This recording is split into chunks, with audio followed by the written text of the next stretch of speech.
So far in learning about the library, you've learned databases, academic work that's published or not published, maybe purely electronic, that kind of these companies like EBSCO, the Walmart of databases, buys the rights to, packages them up, groups them up, and then sells them to colleges. So you kind of get databases, you get that the stuff in them is usually quality, it's usually peer reviewed, that's good, because peer review means experts in the field, the gatekeepers of knowledge, have said you're allowed inside specific source because you have a valid point to make concerning this field of study. But let's talk about some other types of sources that you can use. I do rarely see these nowadays within student papers, but you can use them. You can use a librarian. So librarians are people who know a lot, right? They had to usually go to college for library science. They know where to find things that I can't even find, little nooks and crannies of knowledge in this world. I I really think that if you ever have the time or energy, call up the Jim Dan Hill Library and ask for the librarian. Maybe ask them a few questions if you're having trouble finding sources. This is your tuition dollars. They're there for you. They are they are sometimes underutilized and they're an awesome resource. So there's librarians, right? There's also books. Books are the things that are in the library, and books. Some of the foundational literature in a given topic is timeless because it's foundational. I'm thinking psychology, let's say, like all these famous psychology authors, the pillars in the field that would be considered timeless. Tinto for psychology and education, for instance. Tinto is an author that everyone's going to reference him, and he's in the library, and there's books in there about him. So there's books in the library. There's also something called periodicals. Now, people don't often know what this means. So you're about to learn three terms that is going to make you edified. It's going to really, really teach you something that most people don't know. So periodicals are any publication that comes out periodically, once in a while. Newspapers are periodicals. The Duluth News Tribune comes out daily. That's periodically, right? That's a periodical. Periodicals are things like Time Magazine, which comes out monthly. That's a periodical. Anything you can think of that has regular editions is a periodical. Reference works are super interesting. It's a book in the library that gives you particular pieces of information on a topic.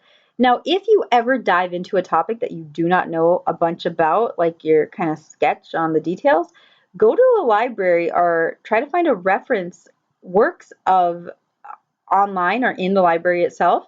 Go to the topic within that book, and it will give you like an overview of the foundational authors and current research on that topic and kind of where we're at. It's a really good trick to kind of frame what's going on within your topic within a field of study. Electronic catalogs is usually like an internal system in the library that lists everything that the library has, whether it's in a database or it's actually on the shelf. An electronic catalog will tell you if the library has it or doesn't have it. And then you already know about proprietary databases such as JSTOR and Academic OneFile. That's what we learned about last week. So when you're doing your searches with your keywords, the Library of Congress plays an important part, and you might not know about this. Now, when I say Library of Congress, I mean like in Washington, D.C., that big alabaster, beautiful building full of texts from Lincoln, handwritten, and Washington, and this just wonderful place to be. I just sat there often when I was in D.C. because it's the most magical place on earth if you are a geek in any sense. So, the Library of Congress has librarians who really take all the topics in the whole world. Give me a topic, they say. And then they say, okay, we're going to designate keywords for this topic. So we're going to slap on this specific term for this topic. So if anyone ever writes a paper about it, we're hoping they use these keywords. And if anyone ever searches for papers or literature or sources about this topic, we're hoping they search using these keywords, because these keywords will kind of narrow down how easy it is to find any specific topic. For instance, I had a student a few semesters ago researching cancer, and they kept typing in the word cancer as one of their keywords. You think that would be obvious, right? They were getting like no results for what they were looking for. It turns out the Library of Congress designation of cancer, the study of cancer in a medical field, is oncology. It's oncology. So they needed to type in oncology, and I didn't know that.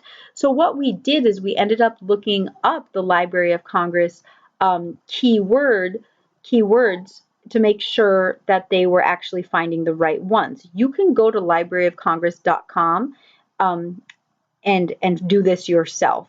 You can find out how to do this. I will not walk you through the process, but you can specifically go to a Google search and type in Library of Congress keyword search, and it will walk you through the process of how to do this.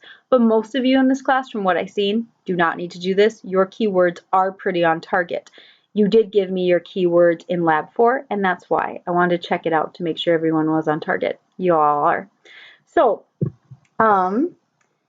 it is important, though, to know that that service is available in future classes if you ever have trouble finding something and you cannot find it.